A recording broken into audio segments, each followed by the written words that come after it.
होत नाही तिथं आपण ह्युमनचा यूज करतो.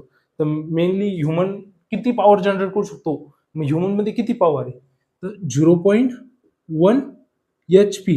आता तुम्ही म्हणसान सर की HP म्हणजे काय, तर HP म्हणजे हॉर्स पॉवर. आता याच्या मागची थोडी शॉर्टमध्ये स्टोरी सांगतो.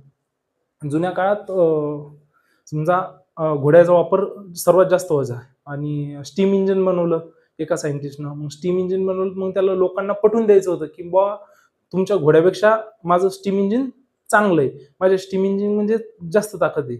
मग ते पटवून कसं देणार, मग आपल्याला तसं बिना कंपॅरिझन समजतं का नाही, नाही समजत. मग ते कंपॅरिझन करण्यासाठी त्या सायंटिस्टनं सांगितलं की एका घोड्यामध्ये जेवढी ताकद आहे ते 1 HP, एका घोड्यात जेवढी ताकद ते किती झालं 1 HP, म्हणजे 1 हॉर्स पॉवर.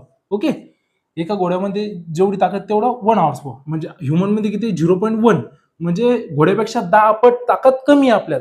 म्हणजे घोड्यात आपल्यापेक्षा ताकद किती जास्त आहे, 10 पट ताकद जास्त आहे आपल्यापेक्षा, 10 पट ताकद जास्त घोड्यामध्ये. ओके, आता मेनली तुम्हाला ही कन्सेप्ट समजली असेल, मी असं कन्सिडर करतो. आता ह्युमनचे डबल जर आपण पाहायला गेलं तर मेन सोर्स आहे स्मॉल इक्विपमेंट ऑपरेट करण्यासाठी.